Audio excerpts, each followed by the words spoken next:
Amina.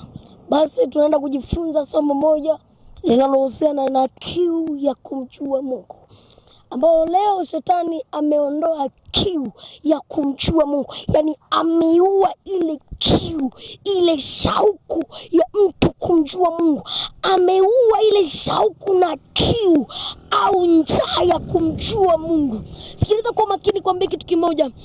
Shetani amejua kitu kimoja: akiondoa kiu ndani yetu, akiondoa kiu ndani ya watu ya kumjua Mungu, basi atafanikiwa kila kitu. Shetani ameondoa kiu kwa wanadamu ya kumjua Mungu. Shetani ameondoa kiu ya wanadamu kumjua ni nani aliyeumba dunia hii, kumjua ni nani aliyetuumba na kwa nini tumeumbwa.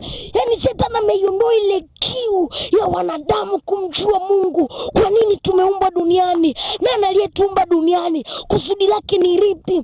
Sikiza nikwambie kitu moja: ameua ile kiu, na kiu ya kumjua Mungu isipokuwepo, basi kiu ya dhambi itakuwa ndani yako, kiu ya zina itakuwa ndani yako, kiu ya pombe itakuwa ndani yako, kiu ya kufanya dhambi itakuwa ndani yako, na dhambi inamchukua mtu na kumpeleka motoni. Yani mtu akiwa na kiu ya dhambi, kiu ya dhambi inampeleka motoni.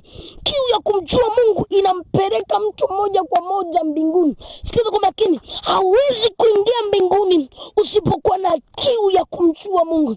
Hauwezi kuingia mbinguni ukiwa na kiu ya dhambi. Sikiza, kiu ya Mungu, ya kumjua Mungu iko kwa namna hii. Mtu mwenye kiu ya kumjua Mungu muda wote anakuwa ni mtu wa mikesha, muda wote anakuwa ni mtu wa kusoma neno, muda wote anakuwa ni mtu wa kuomba, muda wote, yani yeye muda wote anatamani ni mjue Mungu ni nani, anatamani mjue Mungu yukoje, anatamani ajue huyu mtu aliyeumba dunia yukoje. Mtu yule anakuwa na kiu ya kuomba, anakuwa na kiu ya kusoma neno, anakuwa na kiu ya ibada, anakuwa na kiu ya kumjua Mungu.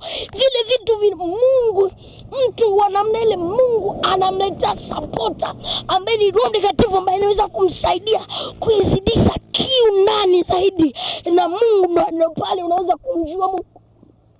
Shetani ameondoa kiu ya kumjua Mungu kwa wachungaji.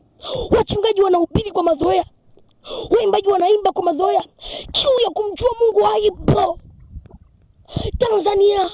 Watu wengi, wanadamu wengi, kiu ya kumjua Mungu, ile hamasa, yani ile roho shauku au ile matamanio ya mwanadamu kujua aliyeniumba ni nani, ninayemwabudu ni nani, aliyetuumba duniani alituumba kwa sababu gani, haipo ile kiu. Haipo kwa wachungaji, haipo waimbaji, haipo kwa mwanadamu yeyote, haipo. Imepotea ndani ya mioyo ya watu, kiu imetoweka.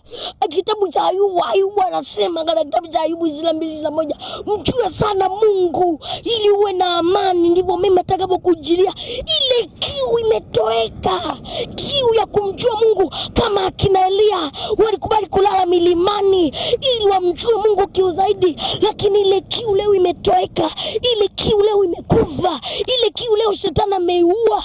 Kiu ya dhambi imekaa ndani, kiu ya kupenda dhambi imekaa ndani, watu wa Mungu. Shetani amepiga shambulio kubwa ulimwengu. Ile kiu ya kumjua Mungu haipo. Ile kiu ya kutaka kumjua Mungu ni nani haipo.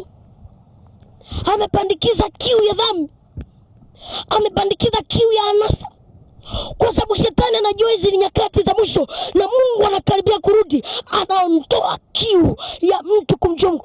Mtu mwenye kiu ya kumjua Mungu anakuwa ni mtu wa neno sana, mtu wa maombi sana, mtu wa kuishi neno sana, mtu wa kupenda muda wote kuomba. Yani akikaza hivi hajaomba, anaona moyo unauma, anaingia ndani anaomba. Mungu akubariki sana. Mungu akubariki.